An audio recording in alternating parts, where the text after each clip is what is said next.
La niña o el niño se clasifican de acuerdo a la intensidad.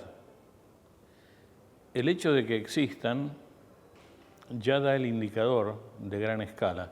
Había una niña débil y la consecuencia iba a ser algún efecto de sequía por efecto del Pacífico. Hay factores que son regionales que pueden intensificar o amortiguar la niña en cualquiera de sus intensidades. ¿Y qué pasó? A partir de principios de noviembre se instaló un factor regional que se denomina de bloqueo, que son centros de alta presión que se instalaron en el Atlántico, en el Pacífico y en niveles altos de la atmósfera. Eso lo que hizo fue inhibir los mecanismos precipitantes. Entonces, yo hablo ahora como la sequía perfecta. ¿Se acuerdan de la película La tormenta perfecta? Bueno, además de haber un efecto evidente del Pacífico, se acopló un mecanismo regional que intensificó la niña y eso es bastante inusual. Bueno, eso fue lo que produjo la sequía que tuvimos. Esa fue la explicación.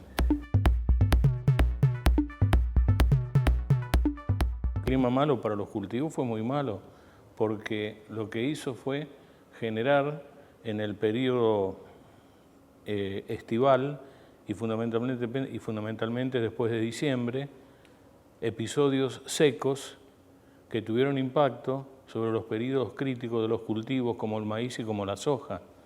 Y bueno, los resultados están a la vista.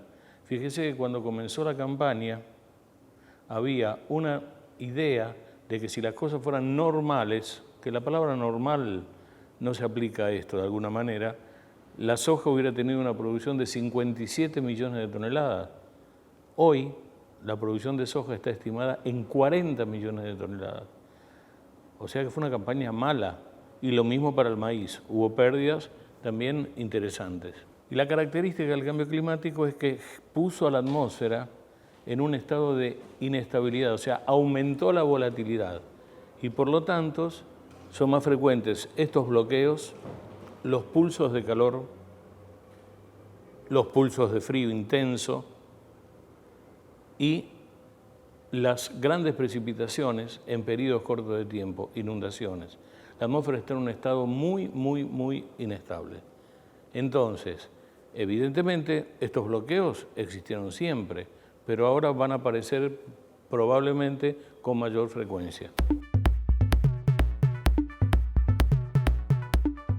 El productor tiene que, en primer lugar, agudizarse más, si es posible, con la toma de seguros, porque estos fenómenos son muy difíciles de pronosticar, me refiero a estos fenómenos muy inestables, y esa sería la primera receta. Y lo segundo es asesorarse bien, tomando muy buenas informaciones de gente idónea, que hay varios en la Argentina que lo hacen, ¿sí?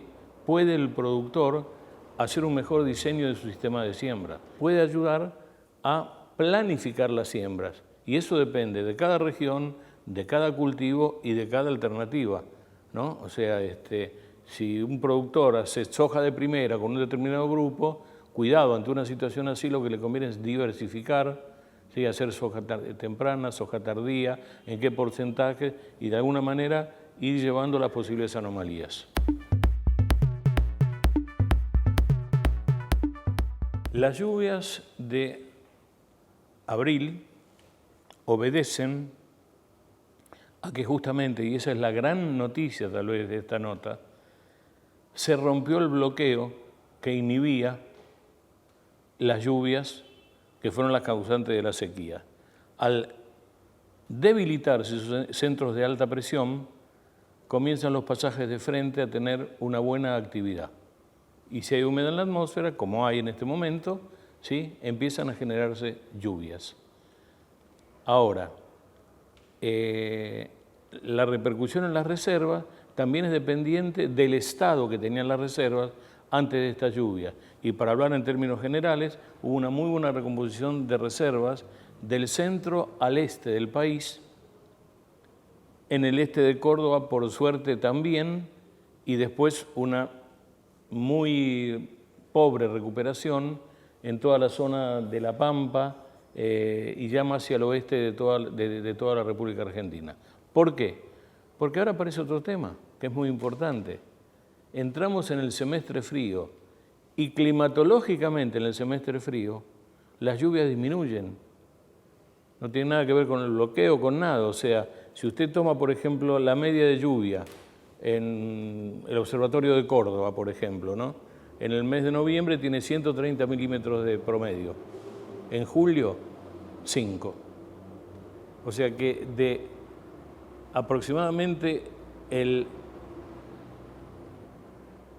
oeste de la provincia de Buenos Aires, oeste de Santa Fe, hacia la cordillera, entonces toma Córdoba, toma todo el NOA, parte de Santiago del Estero, las lluvias son menores. ¿Cómo quedaron las reservas? Y están muy bien para lo que estaban antes, y eso está diciendo que se va a poder garantizar la cosecha, lo que falta, y vamos a tener un arranque aceptable para el cultivo trigo.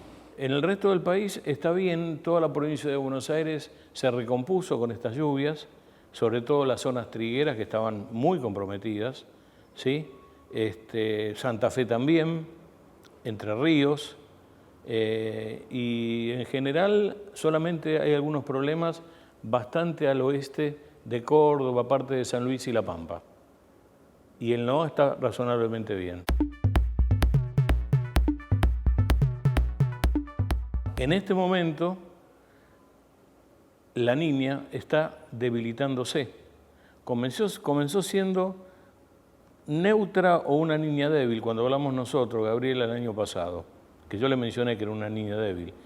Siguió así hasta el mes de octubre, donde ya los valores que la definen empezaron a identificarla mejor. Hay valores que conjugan una serie de variables físicas y que nos dicen qué intensidad tiene.